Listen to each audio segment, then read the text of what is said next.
You're listening to the Options Insider Radio Network. For more quality options programs, visit www.theoptionsinsider.com or search for Options Insider Radio Network in your podcast provider of choice. Listeners can also access all of our programming through our mobile app, available in iTunes and on Google Play. Don't forget to follow along with your favorite programs and submit your own questions for the hosts at twitter.com/options.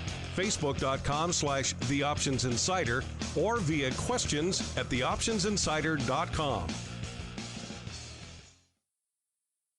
Without further ado, I want to introduce to you John Mauldin. Help me welcome him.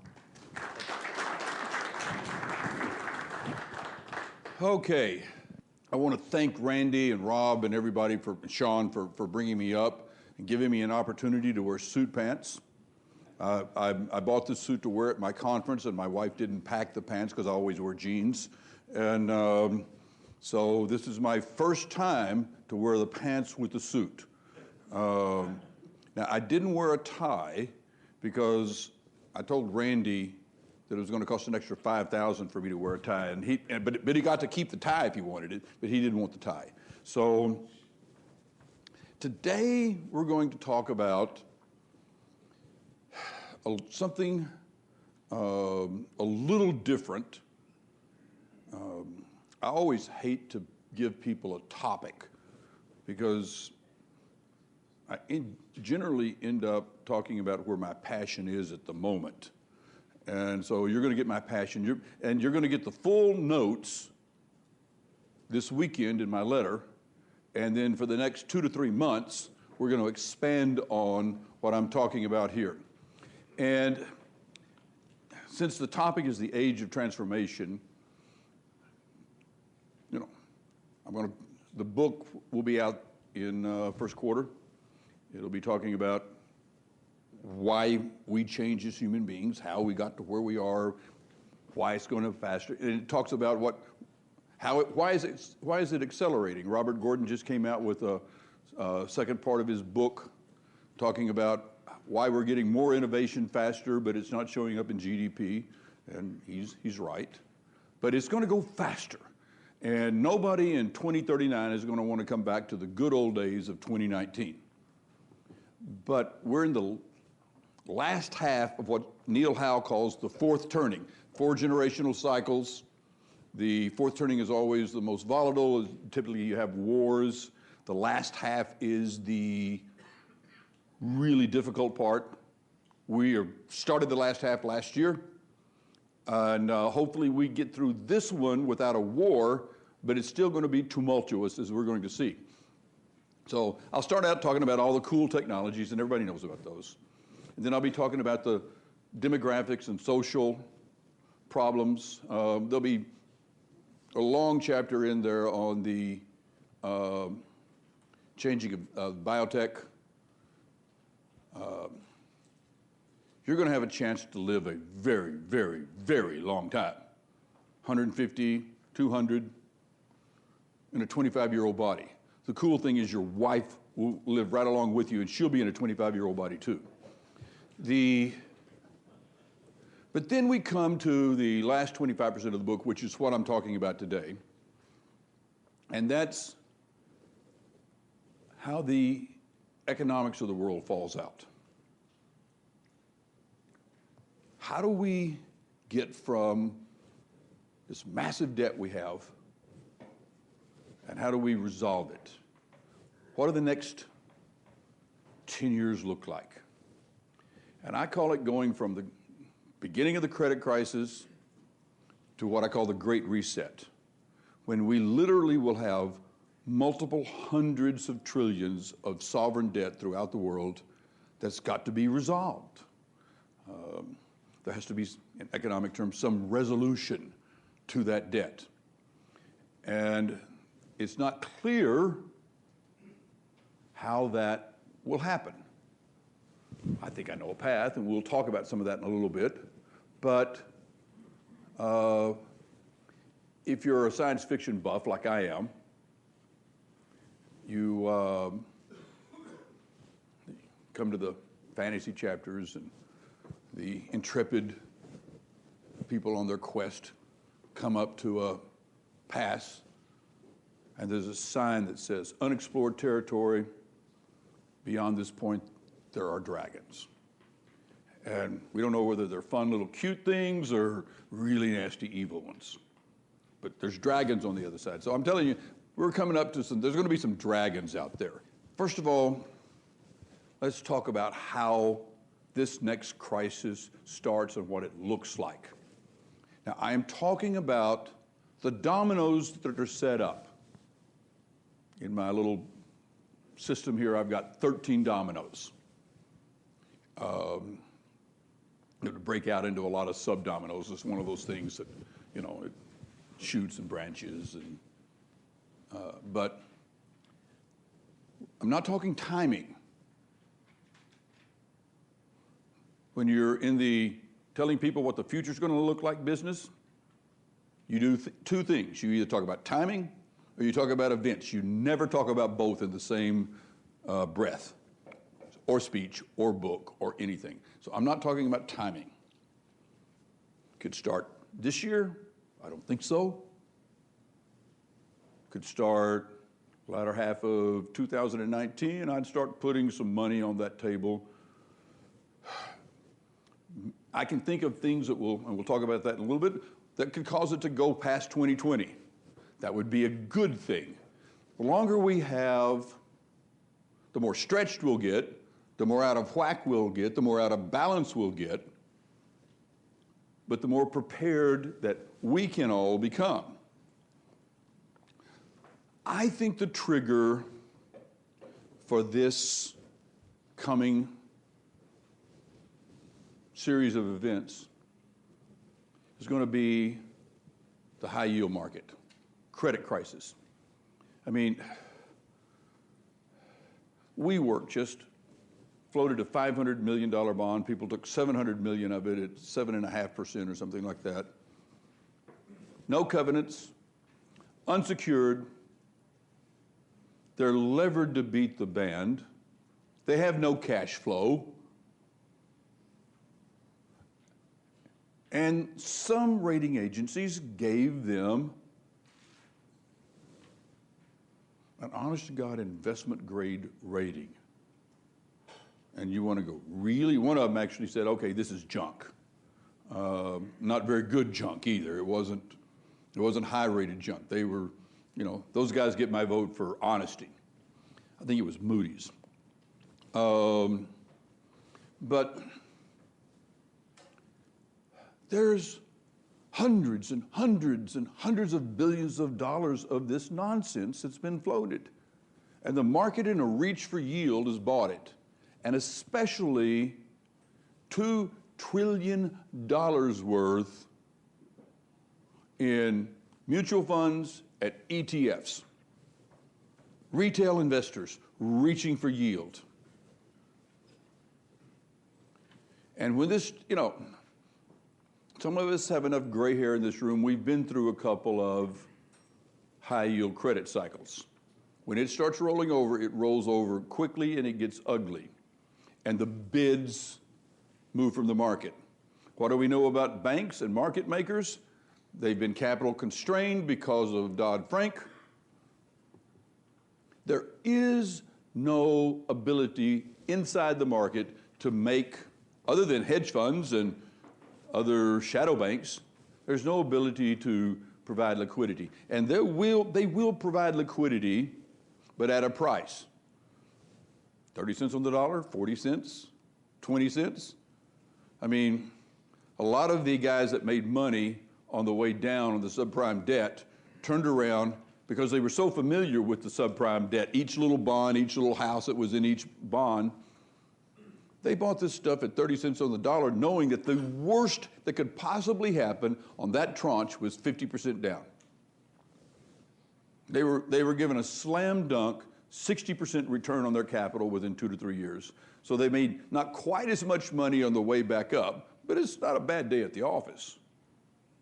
So there's a price that this stuff clears at, but it's not a price that mom and pop retailer are expecting to get when they put that into their portfolio, retail investor, I mean.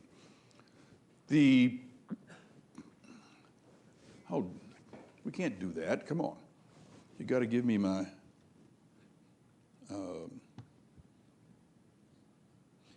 I've got my talking points so I don't get too far behind or too far ahead here. Then that spills over into the corporate market. There's a massive amount of rated paper that's called BBB that will end up being rated junk. Institutions can't hold it anymore. They have to shove it out, and it becomes falling out of bed. Institutions are going to lose a lot of money on their BBB portfolios. Some of the B paper rolls over. This affects all liquidity everywhere among banks. Banks start pulling in their horns. You know, we've seen this movie 10 years ago. They start reducing their paper. What does that do? It squeezes profits, squeezes growth, and you have what's called a recession and a bear market. Real bear markets, not just the volatility we had in February, real bear markets are only really accompanied by a recession. But the bear market that we had in 87 or 98, those were V-shaped. Recoveries were quick because there was no recession. The recovery in this next market is going to be much slower for a variety of reasons, even if we pursued good policies, which we want. So the recovery will be slower because debt has an effect on growth. Debt is future consumption brought forward. Debt is a constraint on growth. What will happen in the government, understand, they're projecting 1.2 trillion, this is a CBO number, 1.2 trillion of US deficit this year, this next fiscal year. What they don't tell you is there's anywhere from a minimum of 200 to 300, sometimes as much as $500 billion that's added to the debt every year, because it shows up in the national accounts. You can actually see how much you go. There's a great website called usdebtclock.org. You can see every little bit of debt, everything we owe, it rolls over by the second or the fraction of a second. What we're spending on entitlements, what we're spending on this. I mean, it's just this flashing paper of a page of 100 numbers. And you can kind of drill down into that. You scroll your thing over, click on it. It's a pretty cool thing. We're going to be at 21 trillion of U.S. debt by the end of this year, plus the 3+ trillion of state and local. Not to mention their obligations. That's not entitlement spending. That's not what we're committed to. That's just what we've borrowed. If you look at French debt or Italian debt, they don't have state and local. They've got Italian debt, okay? So the reality is that we in the U.S., depending on your locality, but as a group, we have what will be at the end of this year, $24 trillion worth of debt. That puts us at well over 120% of debt to GDP. That was when, if you'll remember, when we were talking in 2010 about the Italian debt crisis, how can it get any worse? They were at 120%. They're already at about 135 now. Greece is at 175. Which direction are they going? I mean, unless they just get outright debt forgiveness. Deficits in the next recession on budget will run to $2 trillion. We're going to hit the next recession with 21 trillion, 22 trillion, and change. 4 years later, we're at $30 trillion. Now, meantime, back at the ranch. Remember the old black and white westerns that had words and there'd come the flashing word, meantime. Meanwhile, back at the ranch. Meanwhile, back at the ranch, while all of this is happening, technology, artificial intelligence, robots is eating jobs. And it's not eating just manufacturing jobs now. It's going to start eating into bank jobs, service jobs. What happened when Seattle ran their minimum wage up to $15 at all of the little fast food restaurants? Robots started showing up. You know, kiosk, you go in and you order your, much faster actually. No mistakes, you punch your button, swipe your card, hamburger shows up. Okay. Nobody really cared that it wasn't a human being that was making $15 an hour behind that kiosks. Eventually they'll automate a lot of that in the back room too. Those are jobs, that's frustration. For those of us who care about demography and longevity, this is strictly a U.S. phenomenon. It's not shown up anywhere else in the world. Our average lifespan in the human male has decreased over the last 4 or 5 years. First time in 120 years. I saw that and I'm going, okay, somebody somewhere has got a typo. There's got to be something wrong. Because, I mean, it's been steady state. 1 year of increased lifespan for every 4 years, and it's been that way since the 1920s. Well, as it turns out, there's this frustrated group of human beings called middle-class white males that don't have jobs, and they are on drugs and die. They're drinking themselves to death, and they're not even of Russian ancestry. That's supposed to be a laugh line, guys. Average Russian male dies before 55, and people wonder why all the beautiful, young, educated, young Russian women are leaving Russia. They don't want to be married to the old, fat drunks. They're going to die. They don't see much future in that. I mean, they're ambitious, they're educated. This is going to get worse, not better. Trump is not the result of a populist backlash. He is the harbinger of a populist backlash. If the Democrats had had the same rules that the Republican Party had, and I'm not arguing, hey, it's their party, their rules, they get to do it the way they want to. But if they'd had the same rules, Bernie Sanders had a flip a coin chance of winning against the Clinton machine. Would anybody have taken that bet 12, 18 months before?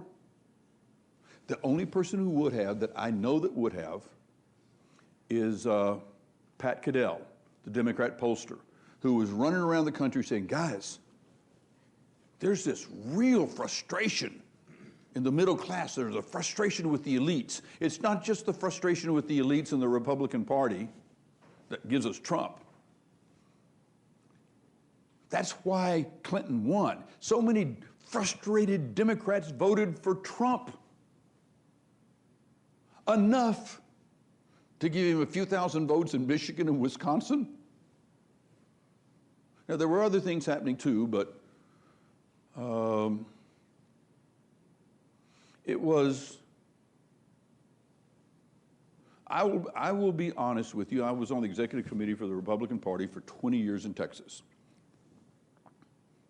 I'm pretty familiar with the process. I've worked the local precincts, the local elections, up to the national. I've addressed every state. For 20 years, I addressed every state convention, mostly from the podium at one time or another. I thought I was pretty well politically educated.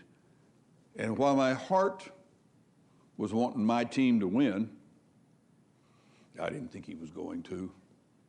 I was as shocked as most of the rest of the country, and as certainly all of the Democrats and the media. It was, and I heard a conversation between Bannon and Cadell. They were on a panel together. I had Cadell at my conferences last year with Neil Howell, the fourth turning, and it was one of the more, I mean, people were just, you know, the time came to close it, and I said it was time to close. I got booed on my own stage. Nobody, okay, so I just asked. There were 2 people that said we're going to get up and leave. 500 people, 2 people got up and walked out. Everybody else was glued, so I just said, okay, we'll go for another 20, 30 minutes. And they were still frustrated when I finally said, we gotta go. Because they were learning something. They were learning about this, what both of them said, the next election will be not about whether a populist government wins, but whether it'll be a populist movement from the left or a populist movement from the right. Not clear. If we have a recession before 2020, okay,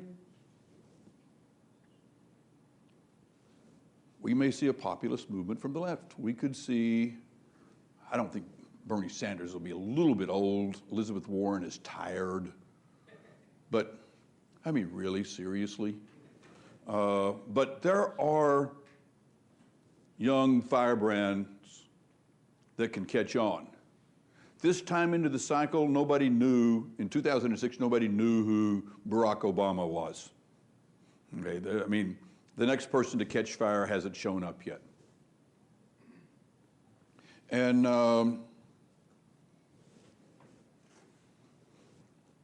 whether it's 2020 or 2024, we're going to see a populist left government take Congress.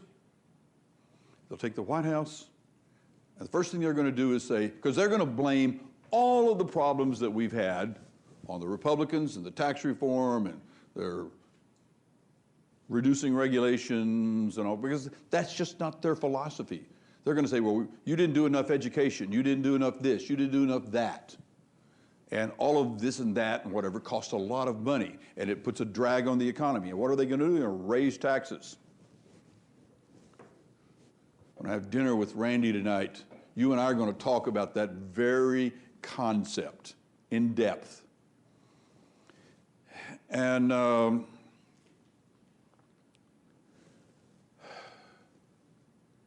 what will that do? It'll cause a back-to-back recession. Think 80, 82. By the way, the debt is building up, especially during another recession. Unemployment's rising, technology's eating more jobs in addition to the recession causing job loss. Unemployment will see levels we have not seen since the Great Depression. I'm real sweetness and light and ponies and rainbows today, aren't I? But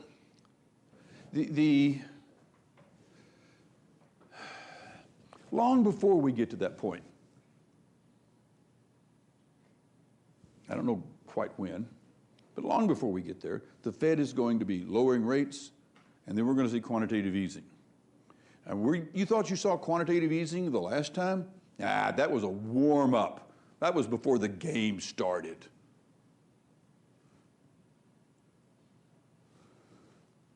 We could see, okay, if Japan was the U.S., if you looked at the bonds on the balance sheet of the Japanese bonds, the equivalent of about $30 trillion in the U.S.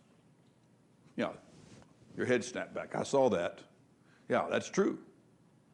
And they just slowly walked into the market. They became, there's no bonds that trade in the Japanese bond market if the Bank of Japan is not on the floor.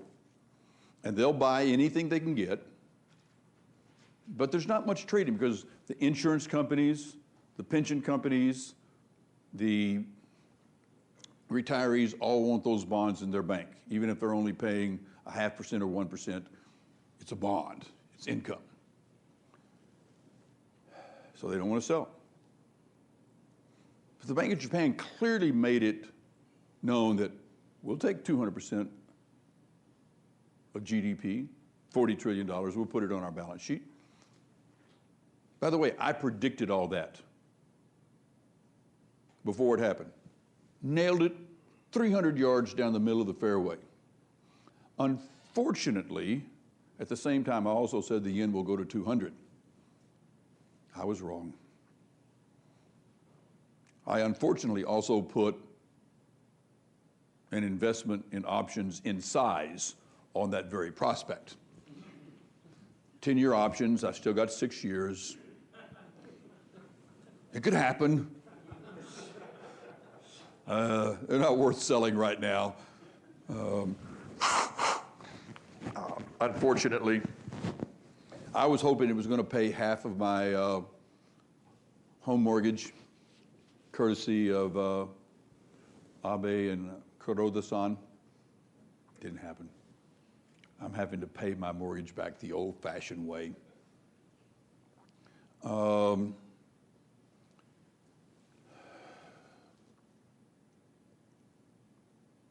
And that's when I began to realize we no longer understand macroeconomics. The rules have changed.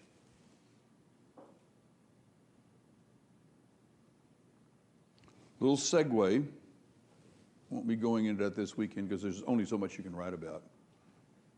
I had breakfast with Rajan Rajaram this morning, former central banker of India, he's on the Economist. Fascinating. I've met the guy before, we've toured speeches and together. And we're talking about how the rules have changed. Starting with Keynes, and even a little bit before that, the economics profession had physics envy. And so we wanted to be able to mathematically describe the models of the world. And we decided that the economy is in something called dynamic equilibrium. It will always revert to full employment. It will always revert to low inflation. And then something happens that it gets out of balance. The Fed steps in, does stuff, sprinkles their magic pixie dust on it, and it's not the result of entrepreneurs figuring out how to respond to the recession. It's the result of the Fed, and then they pat themselves on the back for doing a good job. But they have models which are demonstrably not worked. They are 0 for 300 in their predictions of what's going to happen. I mean, you couldn't be that wrong if you tried, unless you bought Japanese options. And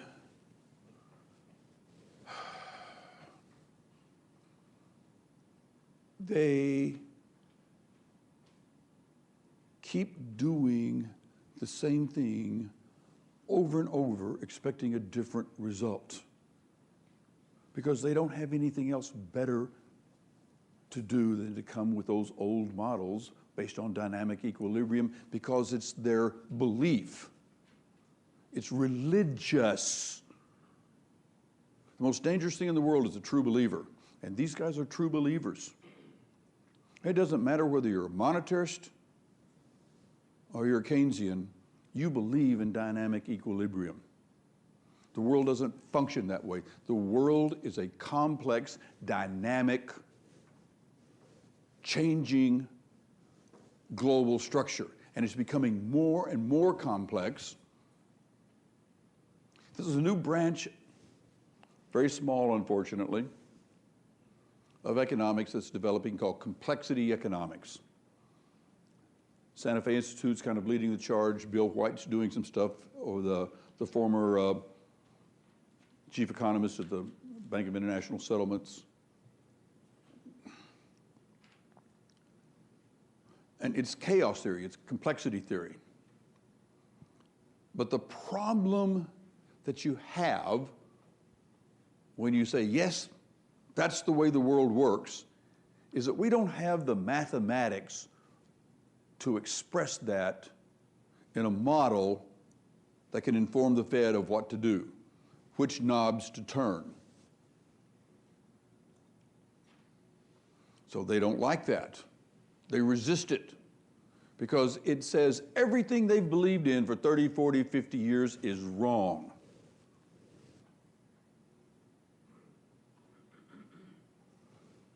That's just emotionally crippling for somebody that's invested their entire career in an idea and a thought and a doctorate and all their papers. That's hard. And until it actually blows up, good save, sir. I mean, it was falling over and he grabbed it, and if we could only get the Fed to operate that quickly. They're going to keep doing the same thing over and over. They're going to give us more QE. They're going to try to give us more regulation. They're going to try to put more control on the banks, not less. They're going to get involved by interfering in the marketplace and reducing the signal that comes through the noise back to the entrepreneur and the businessman saying, what should I be doing to respond to my customer? What's my customer telling me? What's the market telling me? They're going to interfere. That's what they do. And they think they're right. So I can sit and rail against the system, rage against the, whatever. Doesn't do any good. That's what they're going to do. So all I can do is respond. I can try to figure out how to, come back up. So let's see where we are here. So anyway, we're going to have a second recession. Debt will go to 40 trillion. Meanwhile, back at the ranch, technology, just the business cycle itself, is eating more jobs. A mainstream number for the U.S. is somewhere between 25 and 30 million jobs lost between now and 2030. That's a mainstream number. Bain, Boston Consulting, McKinsey. These aren't wild-eyed groups. Now, technology will produce some jobs, but the problem is the speed of the change. We went from 80% of the people being on the farm in 1800 to 2% today, producing, a couple magnitudes more of stuff because we're that productive, and it's getting more and more productive. And all those people ended up getting jobs. But we had 10 generations, 200 years to do that. We're going to see that type of transformation in 10 years. And there is one of the things that we're finding out is that people don't want to move, they resist. When I began to see the data some 7, 8 years ago about how people were resisting moving where the jobs were. We had always been a country that says, okay, I got to go move there. That's where people don't want to move now. And they get on disability, they get on something, they get a whatever. There's 10 million American males between 24 and 54 that don't have a job. And they're not counted as unemployed because they don't want a job. Now, there's 20 to 30 million American males that have a felony or a felony charge in them that they are reduced to either creating their own business or smaller jobs, lower paying jobs. We have put them in a permanent subclass rather than saying, okay, you did your time, we're going to wipe that out. It's not going to follow you around for the rest of your life. And we wonder why there's so many black felons that are so frustrated because they can't figure out how to move on up to the east side like, you know, the old movie, old TV show.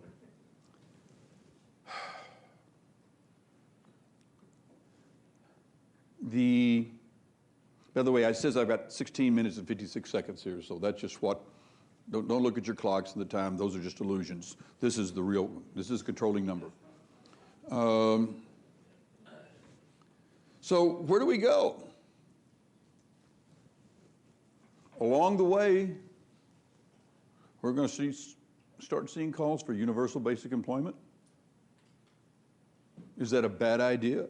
Yeah. I brought that up with Rajan. Rajan says, that doesn't work. I said, well, why? He says, we can't afford that. We can't pay for that. Well, he's right.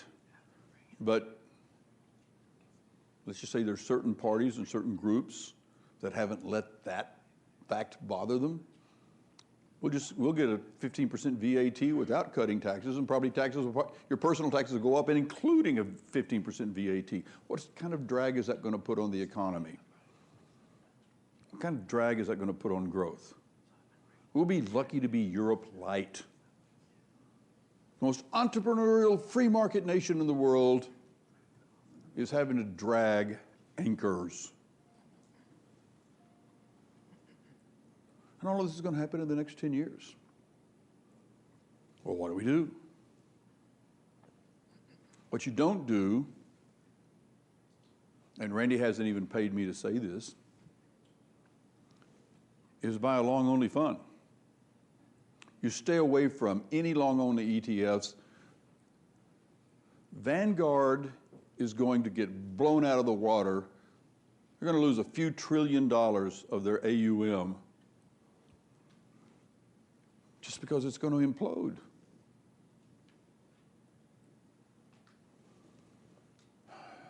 Those long-only funds are going to get killed. You have to not just diversify asset classes like Harry Markowitz told us. You have to diversify trading strategies.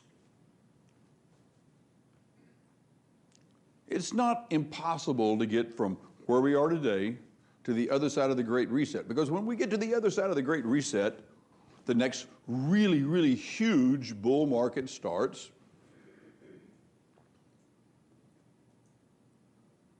By 2030, the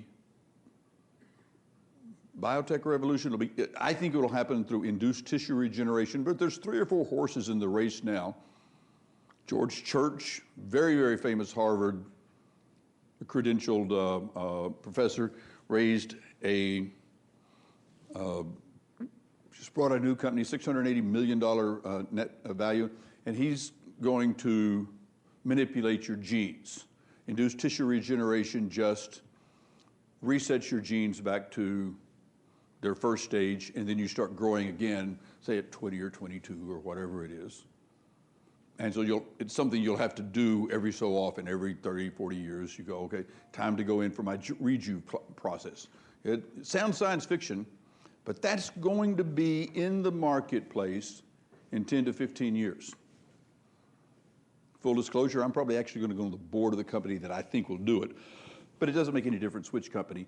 It will happen. So now that you've got a really long lifespan, a little bump in the end of the fourth turning, a little bump in the Great Reset will become a little bit less relevant as long as you can get your assets from where we are today to the other side. And that's what I think you have to do. I mean, Randy's strategy is perfect for it. It's a trading strategy. He says, this is where we're going to go. We're going to bet on America. We're going to bet on the ability of those guys on the S&P board to pick companies, because it's actually a trading strategy. It's not a static. You go back and you look 30, 40 years ago, it's turned over 60%. And they pick winners and losers, but just they let the market pick it by the market growing, company getting big enough. They add it. Okay. But it still has overall market volatility. So let's reduce the market volatility. You can trade credits. There's all sorts of stuff you can trade around the markets that'll get you, the winner may be the guy that gets to the other side of the Great Reset with the most assets intact. There'll be some winners, of course, that'll figure out how to get to the other side with, a multiple of their assets.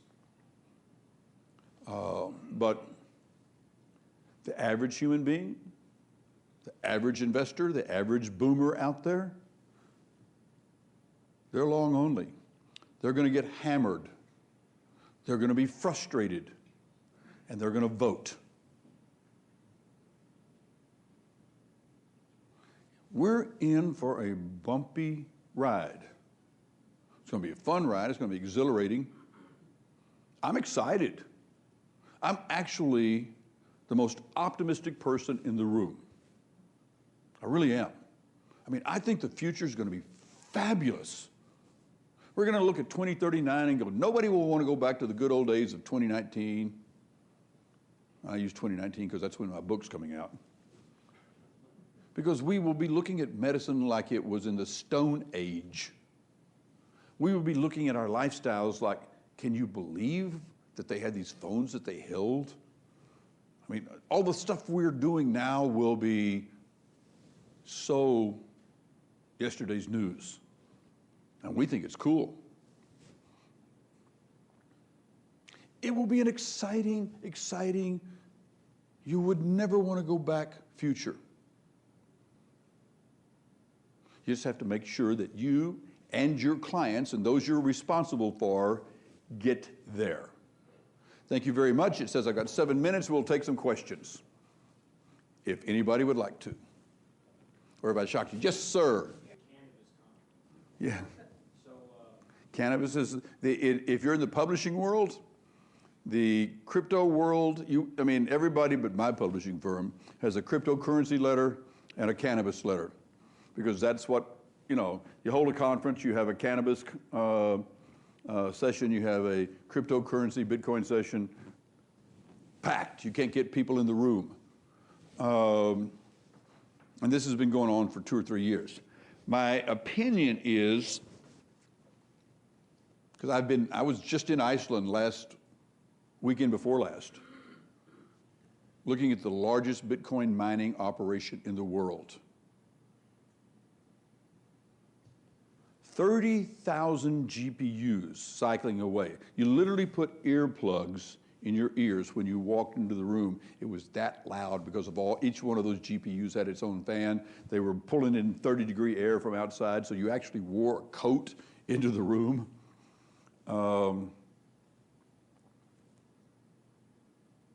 The company that's sponsoring it's a public company called Hive.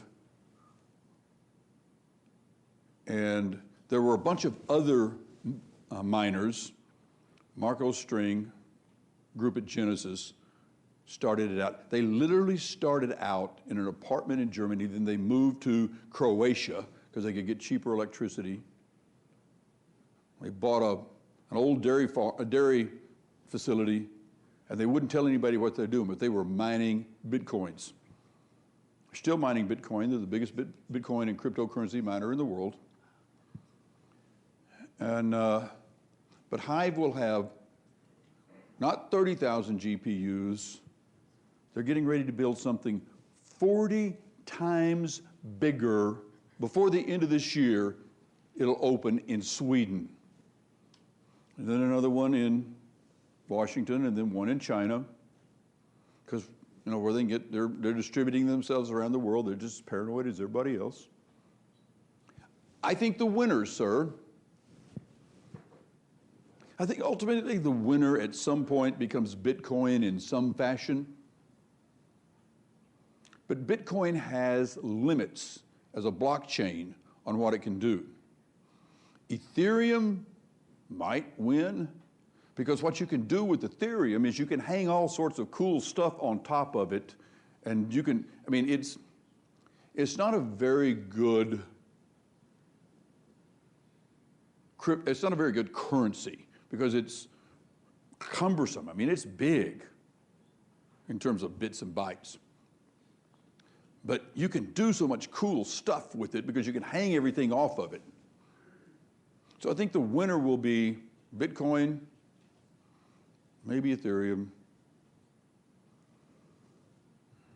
and one or two companies that haven't even been invented yet. We're still in the K-Pro and compact days of the cryptocurrency world, okay? Google hasn't come along. Facebook was 10 years ago, 11 years ago. Apple was just beginning back then. So there's lots of room. So, I mean, what you want to do is the hard part is, and that's why I go to some of these conferences, I'm trying to figure out who's the next cool, who's the next real guy? Who's going to be the person that's really going to take it? Who's going to be the Facebook? Who's going to be the Google?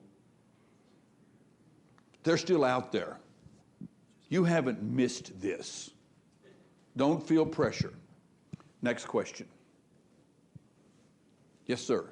Is the impending debt crisis inevitable, or is there something that's done on a policy basis? Well, there is a lot of things that can be done on a policy basis. Yes. They're politically impossible, because do you want to tell Social Security people that they're going to be means tested and they're not going to like the means? Okay? Not what we'd have to do.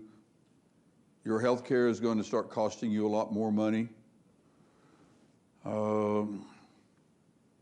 Even Republicans can see the light when they feel enough heat. And it's just a non-starter. I mean, George W., to his credit, said, we're going to try to fix Social Security. He couldn't get either team to play with him. He was out there touching the third rail all by himself. Now, admittedly, he did it in second term, so he didn't have to go back again and go to the voters. He did wait for his second term. But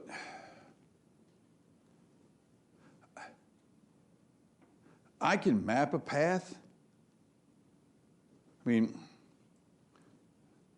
if we had wanted to do something, the tax plan that Steve Moore and I put out was in op-eds all over the country. Said, let's go to a VAT, 15%, get completely rid of Social Security. All the people paying Social Security don't have to pay it anymore. We could balance the budget, pay for health care with a 15% VAT and taxes of 20% over $100,000. So if you're making on $100,000, you don't even pay any taxes. You don't even need to fill out anything.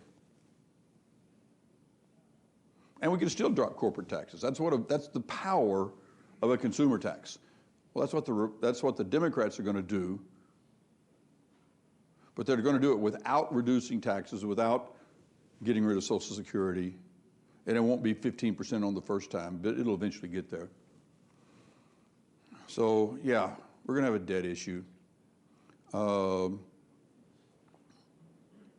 Taxes are going to go up, so maybe it says 0 right now. So you've got one question. Given your view on monetary and debt, then which one happens, deflation or stagflation? I'm sorry. Which one happens given your view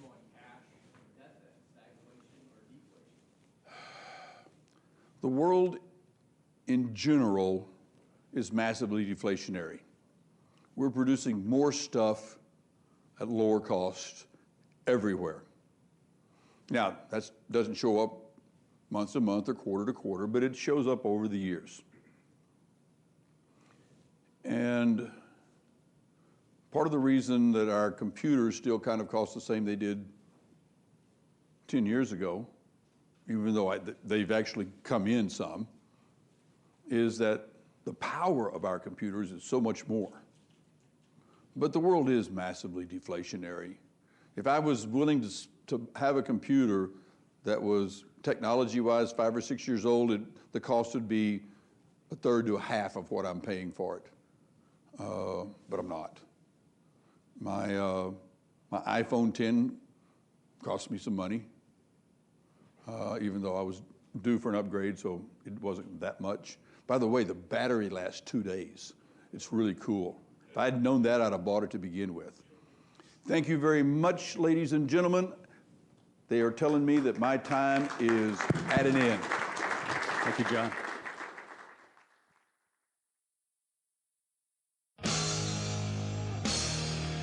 The preceding program was a production of the Options Insider Radio Network. For more quality options programs, visit www.theoptionsinsider.com or search for Options Insider Radio Network in your podcast provider of choice. Listeners can also access all of our programming through our mobile app, available in iTunes and on Google Play. Don't forget to follow along with your favorite programs and submit your own questions for the hosts at twitter.com/options, facebook.com/The Options Insider, or via questions at theoptionsinsider.com.